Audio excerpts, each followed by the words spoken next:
Assalamualaikum warahmatullahi wabarakatuh. Selamat siang para pemirsa TVRI Jambi dimanapun Anda berada. Tentunya senang sekali pada siang hari ini kami kembali hadir menyapa pemirsa di rumah dalam program acara kita yang akan memberikan edukasi seputar kesehatan, di mana lagi kalau bukan dalam acara Hidup Sehat. Pemirsa di rumah, seperti biasa dalam Hidup Sehat kami telah menyiapkan sebuah tema yang tentunya akan kita bahas bersama dengan narasumber yang telah kita hadirkan di studio TVRI Jambi. Adapun tema yang akan kita bahas pada siang hari ini ialah kenali penyakit jantung bawaan.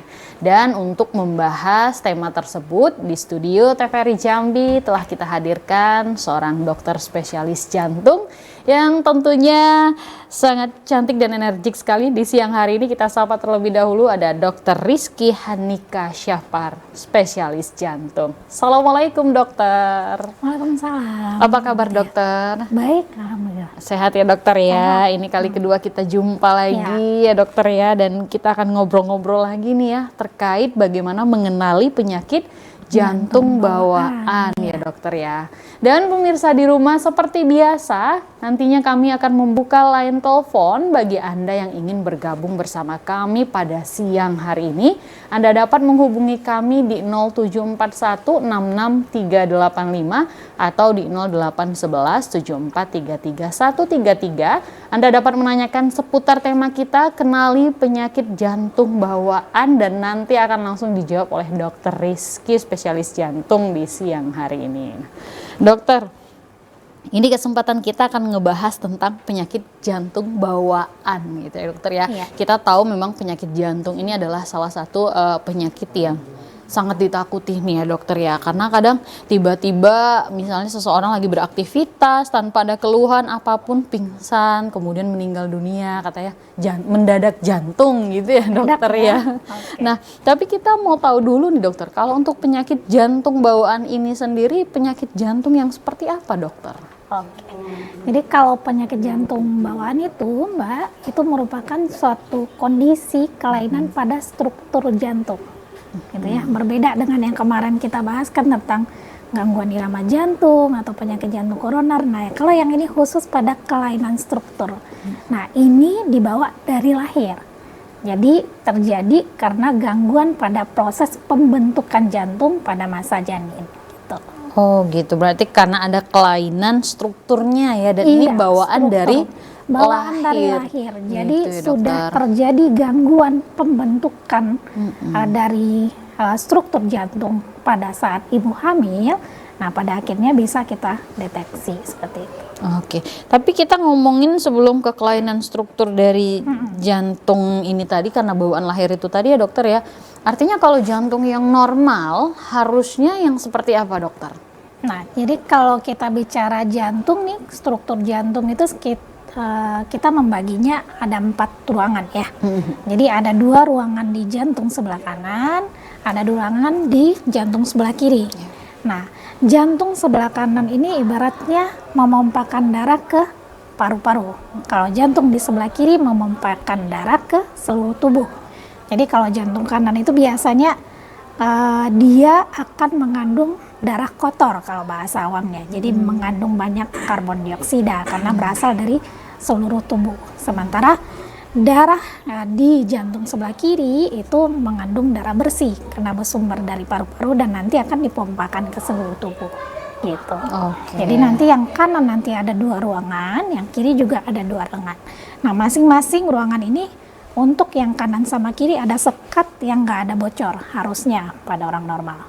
Sementara kalau untuk ruangan kanan misalnya ada bilik dan serambi, kita menyebutnya itu ada katup, memang yang membuka menutup seperti itu. Oke, itu normalnya ya, struktur itu. Yang normalnya demikian ya dokter ya. Demikian. Oke, nah lantas nih dokter, kalau kita melihat kepada kelainan struktur ini tadi ya dokter ya, biasanya yang rentan sekali, banyak ini kelainan struktur jantung yang seperti apa sih yang diidap oleh manusia nih dokter?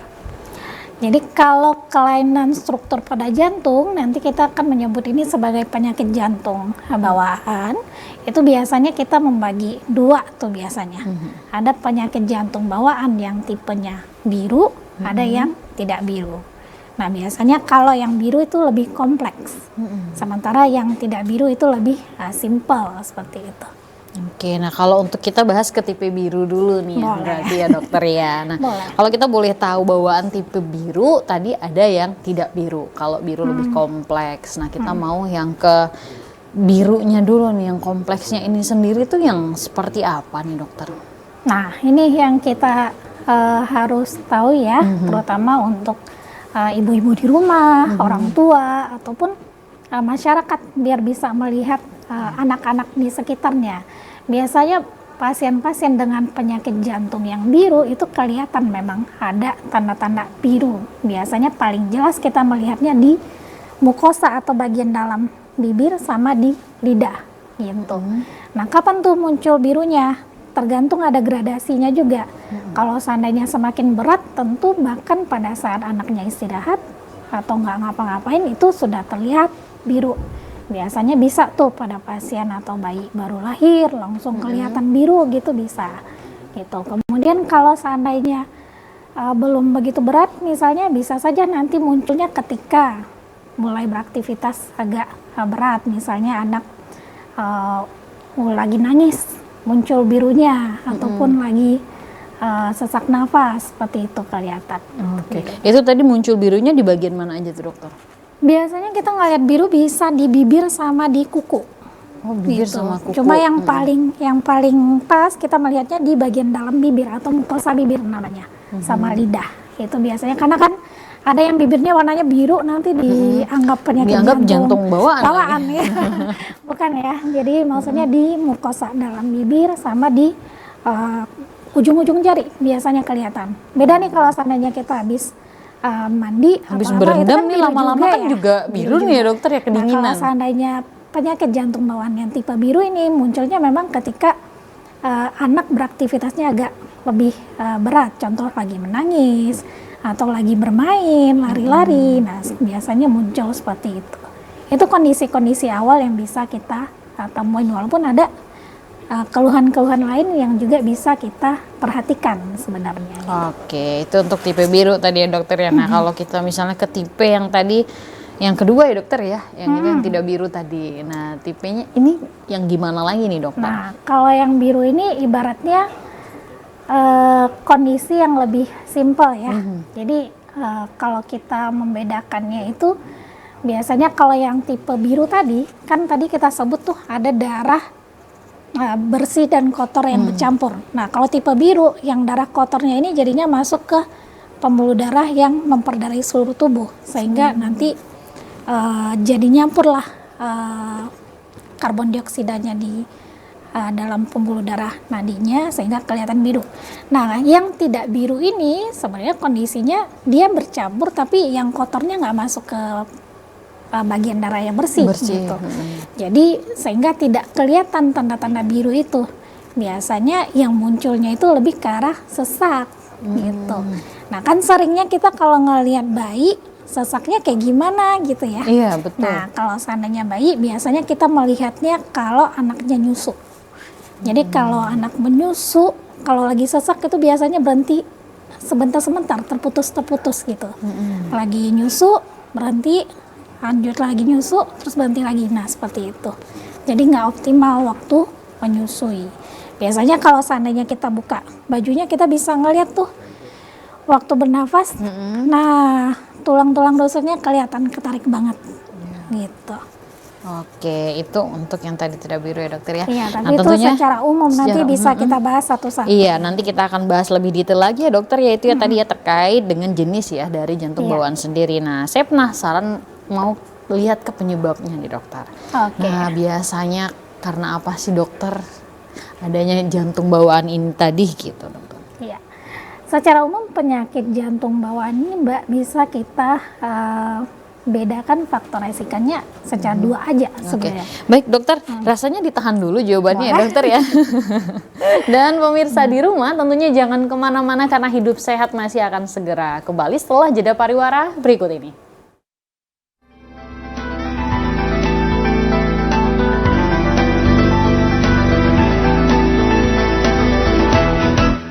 Terima kasih pemirsa, tentunya Anda masih setia bersama kami dalam dialog hidup sehat pada siang hari ini dan kita masih membahas terkait kenali penyakit jantung bawaan bersama dengan dokter kita, ada Dr. Rizky Hanika Syafar, spesialis jantung.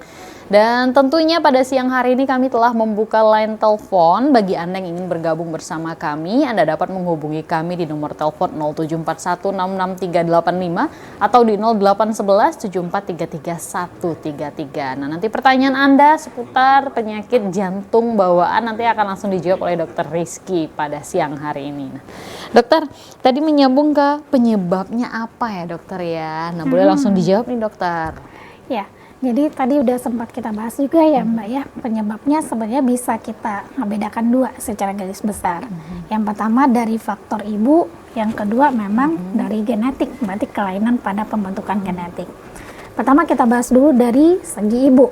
Nah, ada beberapa kondisi kehamilan yang memang beresiko untuk penyakit jantung bawaan. Di mana yang pertama seperti ibu dengan usia terlalu muda atau terlalu tua, bisa usia kurang dari 20 tahun atau lebih dari 40 tahun hamilnya, sehingga itu beresiko tuh untuk anaknya mengalami penyakit jantung bawaan. Lalu apalagi ketika ibu hamil misalnya mengalami infeksi selama kehamilan ataupun ada penyakit-penyakit bawaan atau penyakit kronis yang memang sudah diderita ibu seperti diabetes atau penyakit gula, itu juga bisa berpengaruh pada penyakit jantung bawaan. Kemudian apalagi? Nah, ini yang paling sering nih, paparan asap rokok. Nah, sama ini kan kita menganggap ini sepele ya. Betul. Jadi kalau ditanya ibu ngerokok, oh nggak ngerokok, tapi paparan asapnya gitu loh. Nah, biasanya ibu nih misalnya memiliki suami atau keluarga yang merokok. Oke, misalnya nggak merokok di dekat ibu, tapi kalau merokok di dalam lingkungan rumah, otomatis zat aktif rokoknya kan juga melekat pada sofa, gorden, dan segala macam. Jadi nanti ibunya akan tetap terpapar seperti itu. Nah, yang perlu kita perhatikan juga selain paparan asap rokok juga ada tuh paparan zat-zat kimia seperti pestisida, pupuk, kemudian lalu mungkin ada paparan zat radiasi juga. Makanya pada beberapa kasus kita kalau mau melakukan radiasi atau ronsen pada ibu hamil tentu dengan perlindungan lebih seperti itu ya. Kemudian mungkin yang sering satu lagi adalah penggunaan obat-obat ya Mbak. Soalnya ada beberapa ibu yang justru mengkonsumsi obat selama hamil tapi di luar pengawasan atau kontrol dari dokter. Betul. Gitu. Nah, itu yang kita mesti perhatikan gitu, karena ada beberapa memang kandungan obat yang memang beresiko untuk terjadi kelainan pada pembentukan jantung seperti itu. Kemudian kalau seandainya kita bicara genetik, itu berarti kan memang kelainan pada proses genetiknya ya. Jadi itu biasanya pada pasien-pasien yang dengan sindrom biasanya, atau kelainan pada gen, bisa seperti kita mengenalnya sindrom Down atau sindrom Turner, atau ada beberapa kondisi seperti itu. Oke, jadi itu kalau genetik itu memang udah bawaan dari lahirnya gitu lah ya dokter ya. Pembentukan janinnya. Oke, nah dokter kalau misalnya kita melihat tadi itu penyebab gejalanya nih dokter ya, orang yang merasa terkena penyakit jantung bawaan itu gejala yang dialaminya apa aja sih dokter, sehingga kita juga bisa mengenali nih gitu. Iya. Jadi tadi kita udah bahas ya Mbak, ada dua penyakit jantung bawaan nih. Kalau kita bagi dua, itu ada yang tipe biru sama yang tidak biru. Ya. Sekarang kita bahas yang tipe biru dulu. Yang tipe biru tadi sudah kita sebut bahwa yang utama keluhannya tentu biru ya. Birunya bisa kelihatan ketika dia nggak ngapa-ngapain atau pada kondisi yang masih agak ringan, baru munculnya ketika beraktivitas agak berat atau betul. Biasanya pada saat menangis, kalau pada bayi ya, atau pada saat menyusu, usaha menyusu, nah nanti bisa kelihatan biru. Kemudian apalagi selain biru yang kita lihat, pada beberapa anak nggak kelihatan tuh, maksudnya kita tidak menyadari gitu. Akhirnya anaknya tumbuh, setelah tumbuh nanti apa yang terjadi? Bisa jadi pada ujung-ujung jari tuh bisa terbentuk jari tabuh. Jadi tebal pada ujung jari dan melengkung banget. Nah, itu namanya jari tabuh. Jadi ya. kalau seandainya kita ngelihat anak-anak balita misalnya ada biasanya usia 5 tahunan mungkin bisa ya. Bisa kita lihat tuh lebih tebal pipih, terus kukunya melengkung seperti itu. Kemudian selain jari tabuh, kalau anaknya beranjak lebih besar lagi, biasanya kita suka lihat tuh anaknya misalnya lagi lari atau lagi beraktivitas terus tiba-tiba jongkok. Nah, terus lari lagi, jongkok. Nah, jongkok itu atau squatting itu suatu usaha atau suatu tindakan yang perilaku yang bisa dilakukan sang anak untuk mengurangi sesak, terutama pada pasien-pasien dengan penyakit jantung bawaan biru.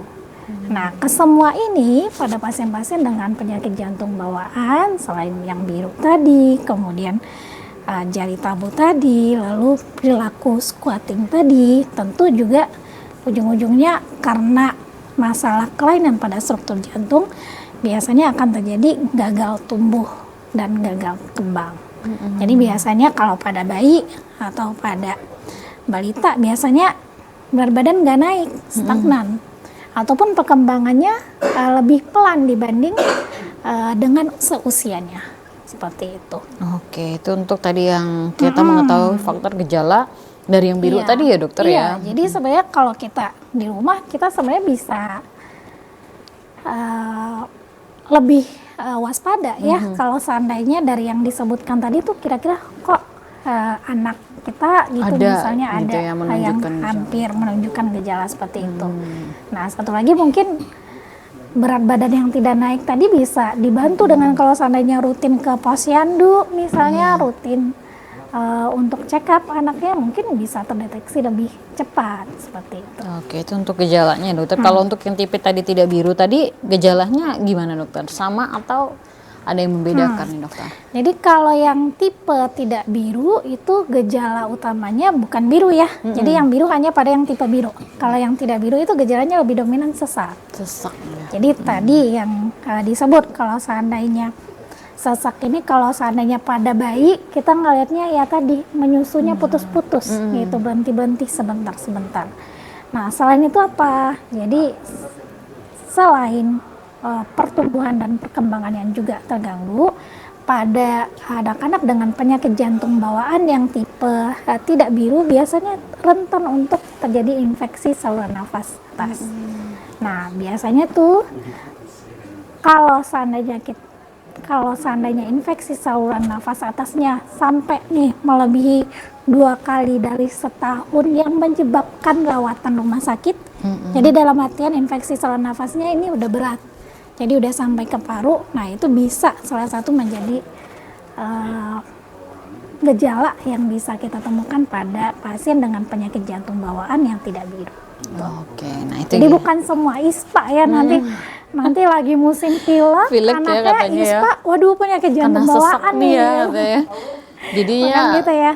Gejala jantung bawaan untuk jenis tidak biru nih katanya ya. Iya, nggak gitu ya. Jadi maksudnya ada tipe-tipe yang tadi kan ada yang bagian riwayat waktu kecilnya menyusu sebentar-sebentar, ada pertumbuhan yang terganggu, baru ada ISPA-nya juga. Walaupun nanti ketika kontrol sama dokter akan kita elaborasi lagi. Oke, baik. Nah itu ya dokter ya. Nah untuk pemirsa di rumah tentunya kami ingatkan lagi, kami telah membuka line telepon bagi Anda yang ingin bergabung bersama kami pada siang hari ini. Anda dapat menghubungi kami di nomor telepon 074166385 atau di 08174333133. Anda dapat menanyakan seputar tema kita, yakni kenali penyakit jantung bawaan, dan nanti akan langsung dijawab oleh Dokter Rizky, spesialis jantung di siang hari ini. Nah, dokter, kalau kita ngomongin tadi penyakit jantung bawaan ini ya dokter ya, itu kan memang sedari lahir gitu ya dokter ya, salah satunya adalah faktor genetika dan faktor ibu. Nah lantas ini juga berkaitan dengan kesadaran nih dokter ya. Tadi disampaikan bahwa di tanggal 7 sampai 14 Februari ini adalah Pekan Kesadaran Penyakit Jantung Bawaan. Nah, yang jadi pertanyaannya nih dokter ya, sejauh mana sih kita harus sadar nih ya terhadap penyakit jantung bawaan ini gitu? Nah, ini sangat menarik sekali ya Mbak Mutia ya.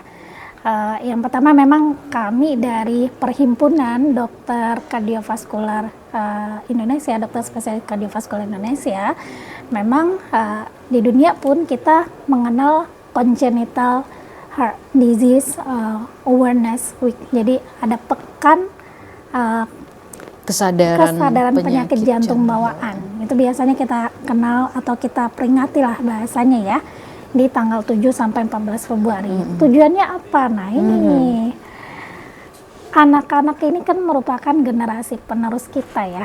Jadi ibaratnya jangan sampai nih generasi ke depan kita memiliki kualitas yang tidak bagus. Jadi dengan bisa mengenali atau lebih cepat aware kalau seandainya anak kita mengalami penyakit jantung bawaan, tentu kita bisa melakukan tata laksana yang lebih dini gitu. Jadi tidak menunggu terlambat. Jadi tidak menunggu anaknya gagal tumbuh atau gagal kembang dulu gitu. Otomatis kalau udah gagal tumbuh, gagal kembang, kualitas hidupnya juga akan lebih rendah kalau dibandingkan teman sebayanya. Nah, harapan kita tentu kita bisa sedini mungkin mendeteksi itu.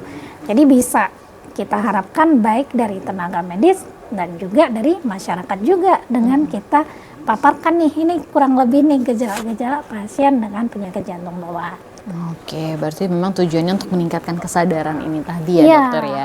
Dokter, sebelum adanya pekan kesadaran penyakit jantung bawaan ini sendiri ya dokter, kalau memang kita lihat di tengah masyarakat ini kesadaran terhadap aware dengan penyakit jantung itu seperti apa nih dokter? Nah ini nih tergantung kepada pengetahuan ibu biasanya. Jadi semakin ibunya banyak mendengar informasi, pasti dia lebih aware-nya lebih tinggi dibandingkan ibu yang maksudnya jarang mendapatkan informasi. Nah salah satunya dengan talk show kita yang sekarang, ini salah satu usaha kita nih supaya informasi ini sampai kepada masyarakat itu, termasuk ke ibu-ibu yang memiliki anak di rumah seperti itu. Oke, nah ngomongin tadi tentang mendeteksi gitu dokter ya, cara mendeteksi penyakit jantung bawaannya ini gimana sih dokter? Nah itu dia. Tadi kalau seandainya nih ibu di rumah udah saya curiga nih, misalnya anaknya penyakit jantung bawaan, misal nih dari posyandu kok berat badan nggak naik-naik nih, gitu, tumbuh kembangnya juga terganggu, nggak sama dengan usia sebaya seperti itu.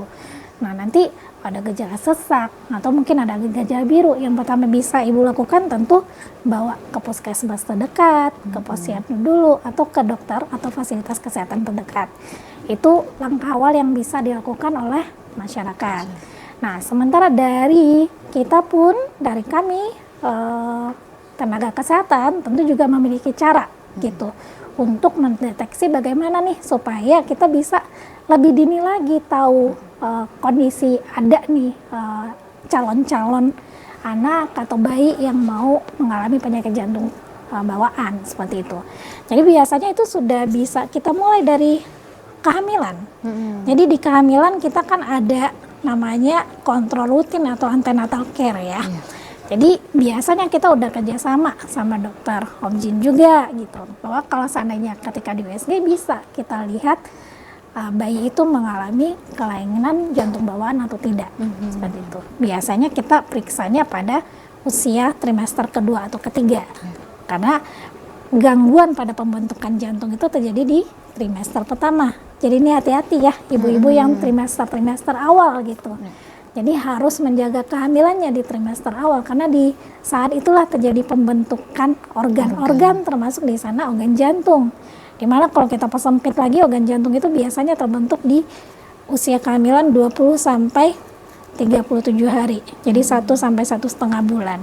Walaupun di trimester pertama itu masih suatu kondisi yang kita kenal dengan pembentukan organ janin seperti itu. Jadi nanti di trimester 2 sama 3 sebenarnya kita bisa deteksi kalau janinnya ada penyakit jantung bawaan. Itu yang lapisan pertama. Ketika anak di dalam kandungan. Nah, kita lanjut yang kedua. Kita bisa screening juga ketika anaknya lahir. Jadi ketika anak lahir apa yang bisa kita lakukan? Nah, biasanya ini sudah kita sampaikan ke beberapa tenaga kesehatan termasuk bidan ya yang melahirkan, membantu proses persalinan. Jadi kita bisa menggunakan oximetri. Kalau dulu mungkin oximetri jarang ya kita gunakan, tapi semenjak COVID kan sepertinya setiap rumah sudah punya ya oximetri. Jadi nanti akan kita ukur kadar oksigen di tangan kanan anak sama di kaki gitu. Kalau seandainya di bawah 90, saturasi yang di tangan atau perbedaan yang di tangan sama kaki lebih dari 3%, nah itu hati-hati. Itu bisa suatu kondisi penyakit jantung bawaan, bahkan kita nyebutnya penyakit jantung bawaan yang kritis. Kritis, oke. Nah, itu Nah, lebih dokter, hati-hati ini lagi, kita jeda dulu ya dokter ya, Boleh. terkait bagaimana cara kita bisa mendeteksi tadi penyakit jantung bawaan. Dan pemirsa di rumah jangan kemana-mana karena Hidup Sehat masih akan segera kembali setelah jeda pariwara berikut ini.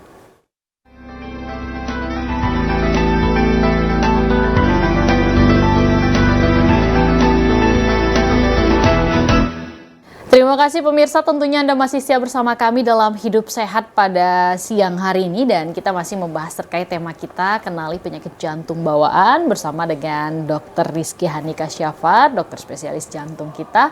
Dan tentunya kami telah membuka line telepon bagi Anda yang ingin bergabung bersama kami. Anda dapat menghubungi kami di nomor telepon 0741 66385 atau di 0811 7433 133. Nah, Anda dapat menanyakan seputar tema kita, yakni kenali penyakit jantung bawaan, dan nanti akan langsung dijawab oleh Dr. Rizky di siang hari ini. Nah dokter, kita kembali kepada mendeteksi tadi ya dokter ya. Tadi sudah ada bisa dengan USG ketika dia di dalam kandungan gitu ya, ketika dia baru lahir itu screening. Nah lantas langkah mendeteksi yang seperti apa lagi yang bisa dilakukan oleh tenaga medis nih untuk tahu kalau seorang anak atau pasien ini mengidap penyakit jantung bawaan? Nah, kalau seandainya setelah yang baru lahir, tentu ketika anak usia sudah balita atau usia sekolah ya. Nah, itu yang kita perlu kesadaran ibu-ibu di rumah juga nih, bahwa apakah ada gejala-gejala yang tadi disebutkan ada pada anak kita. Kalau seandainya ada, berarti segera dibawa ke rumah sakit atau ke dokter atau ke fasilitas kesehatan terdekat. Nah, nanti dari sana baru kita lakukan pemeriksaan menyeluruh. Mulai dari diperiksa dulu, habis itu baru kita rekam jantung kah, kita ronsen, habis itu baru kita standarnya dengan ekokardiografi atau USG jantung. Kalau seandainya butuh pemeriksaan lebih lanjut, bisa kita CT scan juga atau MRI seperti itu. Oke, itu tadi langkah mendeteksinya dokter. Kalau kita dokter melihat ya dokter kepada lapangan, seberapa banyak sih persentase anak-anak yang mengidap penyakit jantung bawaan ini sendiri dokter? Nah ini dia, sebenarnya kalau di negara maju penyakit jantung bawaan sebenarnya insidennya, bahasanya kejadiannya itu sudah menurun ya.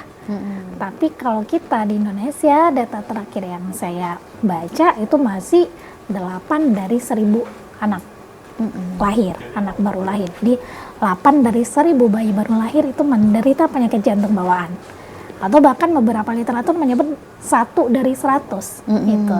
Jadi kalau kita tarik lagi nih data BPS tahun 2023, itu angka kelahiran Indonesia itu sekitar 4,6 juta. Nah kalau 1%-nya itu bisa sampai 40.000.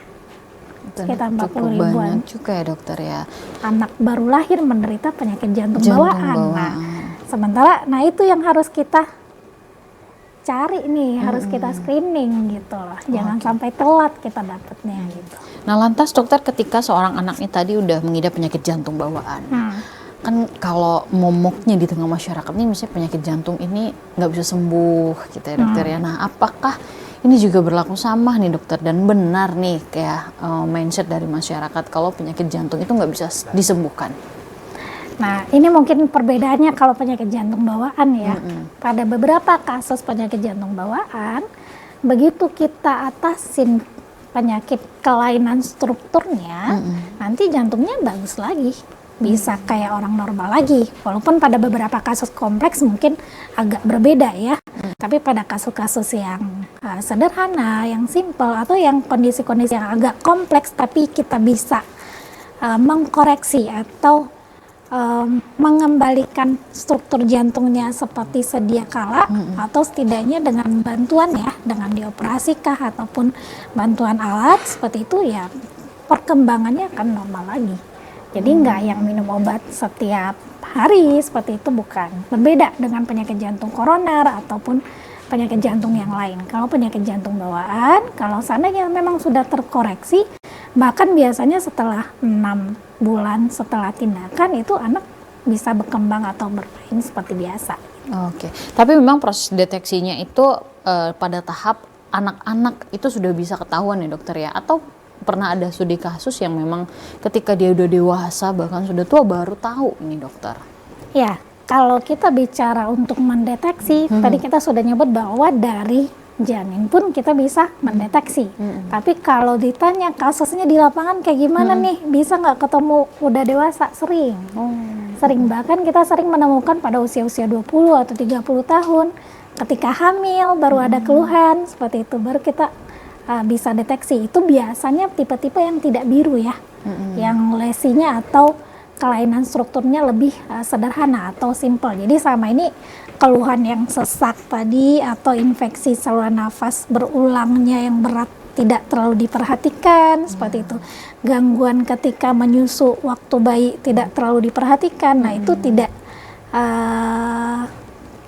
tidak begitu dijadikan masalah sehingga ya berkembang aja terus sampai akhirnya ketika hamil baru ada keluhan ataupun udah usia dewasa baru muncul ada keluhan. Biasanya keluhannya pada kasus-kasus begitu bisa pada kondisi yang sudah terjadi peningkatan tekanan paru gitu. Tekanan darah arteri paru gitu. Nah, bahkan pada usia 60 tahun juga bisa kita temukan. Pada Gitu. Makanya pentingnya tadi ya dokter ya, sesuai dengan pekan kesadaran penyakit jantung bawaan ini tadi ya dokter ya. Harapannya jangan sampai ibunya ketika udah mau hamil atau udah mau melahirkan baru tahu, oh saya sama ini penyakit jantung bawaan gitu. Nah, untuk diri ibunya saja kalau sudah ibunya mengidap mengganggu, demikian berarti genetik ke anaknya juga bisa memungkinkan ini ya dokter ya. belum ada studi kasus yang diturunkan seperti itu ya. Tapi kelainan genetik yang dimaksud adalah kelainan pada saat pembentukan. Pembentukan dari janin. Jadi kelainan genetiknya lebih ke arah sana. Jadi bukan diturunkan kayak pasien dengan buta warna misalnya bisa diturunkan ke anak. Nah, penyakit jantung bawaan enggak. Jadi memang gangguan pada saat pembentukan jantung. Nah, itu intinya. Nah, dokter, kalau kita ngomongin tadi terkait pengobatan nih dokter ya, lantas orang yang telah mengidap penyakit jantung bawaan ini sendiri itu bisa menempuh pengobatan yang seperti apa nih dokter? Apa harus selalu dioperasi dokter? Atau ada langkah-langkah pengobatan lain nih dok? Oke, prinsipnya kalau seandainya yang bermasalah adalah struktur, tentu strukturnya yang kita benarkan, kita perbaiki. Contoh, tadi kita sudah nyebut di jantung itu kurang lebih ada ruangan sebelah kanan, ada yang sebelah kiri. Di antara kanan dan kiri itu ada sekat. Sekat yang mestinya nggak ada yang bocor. Nah, kalau seandainya ada yang bocor, tentu harus ditutup, gitu. Prinsipnya begitu. Jadi apa kelainan yang ditemukan itu yang diperbaiki supaya bisa bentuknya normal seperti orang normal. Nah, satu lagi mungkin yang agak terlewat selain masalahnya di jantung, di pembuluh darah besar juga bisa ada kelainan ya. Jadi contoh nih pembuluh darah tadi kan darah dari jantung kanan kan menuju paru-paru. Oh, ternyata pembuluh darahnya malah menuju ke seluruh tubuh. Nah, itu juga bisa menjadi salah satu bagian dari penyakit jantung bawaan seperti itu. Nah, kalau ditanya kalau seandainya harus dibenarkan strukturnya, ya tentu ada 2 langkah yang bisa kita lakukan. Ada langkahnya yang non bedah, ada yang langkahnya yang dibedah seperti itu. Nah, kalau untuk yang non bedah itu sendiri seperti apa dokter? Nah, jadi kalau untuk penata laksanaan atau tindakan non bedah itu sebenarnya sudah dilakukan terutama pada lesi-lesi atau kasus-kasus yang simpel tadi, terutama pada yang tipe-tipe yang tidak biru itu bahkan udah lebih dari 80% kasus biasanya kita sudah tidak bedah lagi gitu. Jadi cukup dengan tindakan non bedah. Jadi cara tindakannya itu adalah contoh kasusnya misalnya terjadi bocor antara dinding di jantung kanan sama jantung kiri. Jadi ada sekat yang tadinya harusnya nggak ada bocor, di situ ada bocor.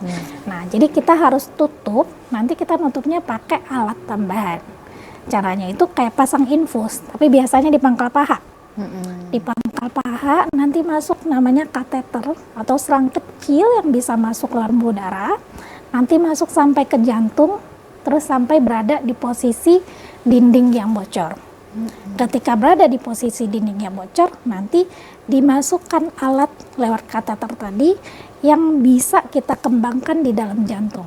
Jadi contoh nih, ini dinding yang utuh di jantung kiri, misalnya ini jantung kanan nih, ini jantung kiri. Kalau ada yang bolong di sini, berarti kita masukin alat ke sini, alatnya dikembangkan di sini, sehingga nanti bisa mengapit kedua yang bocor, jadi kayak ditambal. Gitu. Jadi tambal gitu, ya dokter ya. Dan itu ya seumur hidup akan menggunakan itu, dan alatnya sudah dirancang itu sedemikian masa bertahan alatnya seumur hidup atau ada rentan waktu harus diganti gitu dokter? Enggak perlu diganti, memang akan seumur hidup akan menggunakan itu. Oh gitu ya, itu tadi yang untuk non bedah gitu ya dokter. Iya, ya? non bedah. Jadi kita nggak perlu lagi tuh yang kan takutnya penyakit jantung bawaan harus dioperasi. Iya, kan itu menjadi salah satu menakutkan ketika wah nih bedah jantung gitu kan dokter. Tapi memang ya pada kasus-kasus yang kompleks ya kita memang nggak bisa Mbak Putih untuk yang dengan kateterisasi saja gitu. Jadi kita memang harus di open chest atau di operasi. Kasus gitu. kompleks ini contohnya tadi misalnya gejala yang seperti apa yang dokter? penyakit jantung biru biasanya. Biru gitu ya dokter yang ya. biru biasanya kita operasi. Oke, nah itu setelah dioperasi memang bisa langsung sembuh atau bisa memungkinkan untuk mengulang kembali nih dokter dengan penyakit yang sama? Kalau seandainya kita bicara tadi strukturnya sudah kita benarkan, harusnya nggak akan balik lagi. Misalnya nih, yang bocor udah kita tutup gitu. Terus misalnya bisa nggak satu saat bocor lagi? Biasanya nggak. Kecuali misalnya alat yang kita pasang misalnya posisinya kurang pas nih gitu menjepitnya, atau nancap di lubangnya kurang pas, jadi ada yang bocor sedikit, mungkin itu. Tapi bukan berarti yang sudah sempurna, yang udah bagus terus nanti beberapa tahun bocor, nggak bisa. Baik, itu ya dokter ya. Nah tentunya semakin menarik sekali obrolan kita terkait bagaimana mengenali penyakit jantung bawaan. Namun pemirsa di rumah jangan kemana-mana, karena Hidup Sehat masih akan segera kembali. Tetaplah bersama kami.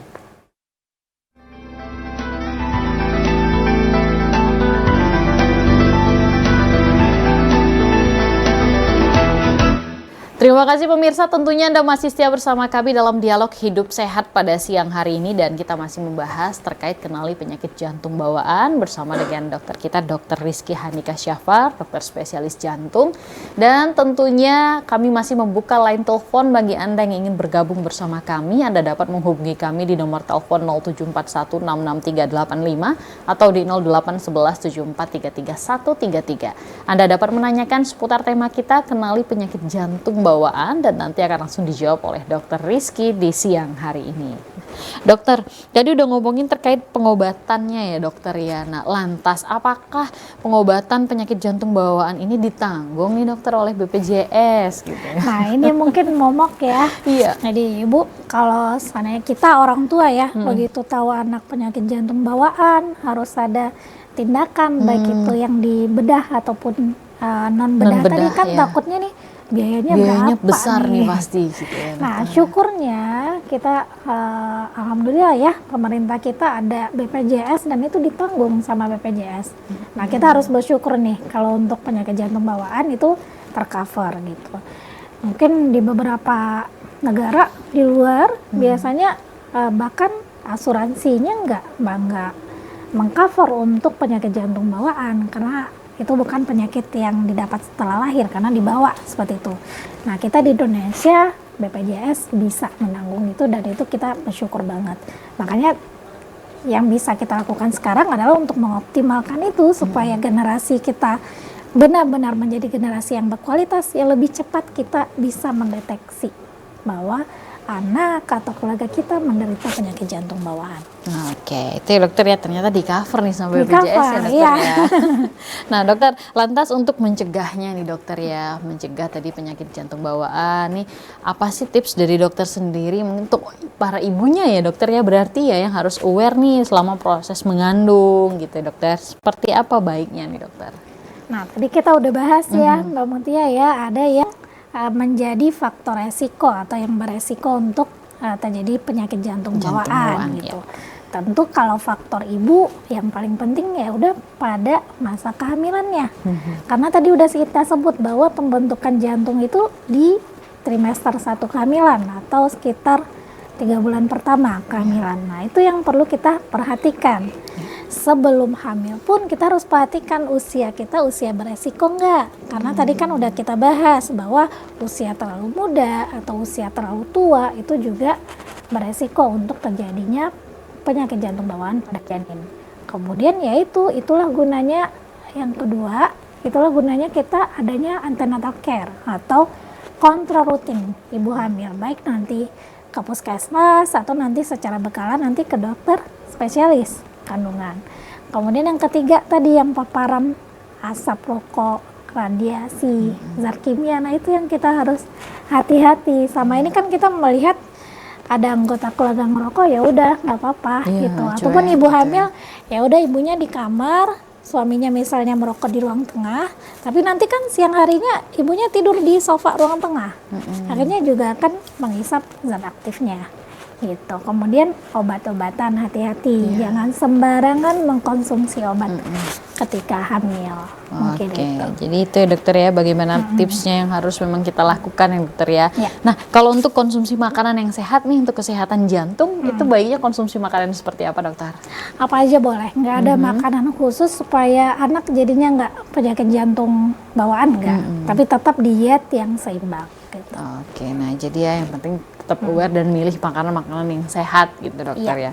Nah dokter, nih berkaitan tadi masih dengan pekan kesadaran penyakit jantung bawaan. Lantas kalau dari dokter sendiri sih harapannya apa sih dokter terhadap masyarakat ya dengan adanya pekan kesadaran penyakit jantung bawaan ini sendiri? Iya, tentu pesan yang mau kita bawa di sini bahwa karena ini pekan kesadaran penyakit jantung bawaan, kita berharap memang kesadaran kita semua, baik ibu, keluarga, masyarakat, dan juga kami sebagai tenaga kesehatan itu lebih meningkat lagi untuk mendeteksi bahwa ada kemungkinan nih penyakit jantung bawaan baik pada anak atau pada keluarga kita gitu. Harapannya terutama pada anak-anak yang bisa kita deteksi lebih dini penyakit jantung bawaan, tentunya kita bisa melakukan tindakan yang lebih awal, dan tentu dengan tindakan yang lebih awal harapannya kualitas hidup anaknya jauh lebih bagus gitu dibandingkan yang tidak diobatin seperti itu. Oke, nah ini tadi menarik ya dokter ya, di pertanyaan ketika misalnya nih seorang anak sudah diobati tadi ya dokter ya dengan penanganan non bedah, kemudian tumbuh kembangnya akan normal seperti layaknya anak-anak biasa atau bagaimana dokter? Nah, inilah di sini pentingnya bahwa kita bisa mendeteksi lebih dini. Begitu kita deteksi lebih dini, kita lakukan tindakan lebih dini, otomatis nanti kondisi jantungnya akan kembali normal di usia yang lebih dini. Sehingga tidak akan mengganggu proses tumbuh dan kembangnya. Sehingga anak bisa berkembang sesuai dengan usianya. Berbeda nanti seperti yang kita telat mendeteksi kasusnya, baru terdeteksi misalnya di usia 20 tahun, 30 tahun, tentu kita telat. Apalagi kalau seandainya sudah sampai hamil. Nah, untuk dirinya sendiri, si ibunya sudah terbeban dengan penyakit jantung bawaannya. Nah, sekarang ditambah lagi gimana caranya menambah nutrisi untuk janinnya. Nah, tentu nanti janin yang akan lahir di ibu yang dengan penyakit jantung bawaan tentu tidak sebagus ibu yang sehat. Seperti itu. Jadi lebih dini lebih bagus. Iya, jadi proteksi kesadaran lebih dini lebih baik. Ya. Baik dokter, tentunya waktu juga yang harus memisahkan kita di siang hari ini. Kami ucapkan terima kasih banyak atas ilmunya dan informasinya ya untuk seluruh pemirsa TVRI Jambi dimanapun Anda berada. Dan kami ucapkan juga terima kasih untuk seluruh pemirsa di rumah. Terus saksikan Hidup Sehat setiap hari Senin tentunya pukul 1 sampai dengan pukul 2 siang hanya di TVRI Jambi Punyo Kito. Akhir kata, saya Mutia Lestari mewakili kerabat kerja yang bertugas pamit undur diri. Sampai jumpa. Wassalamualaikum warahmatullahi wabarakatuh.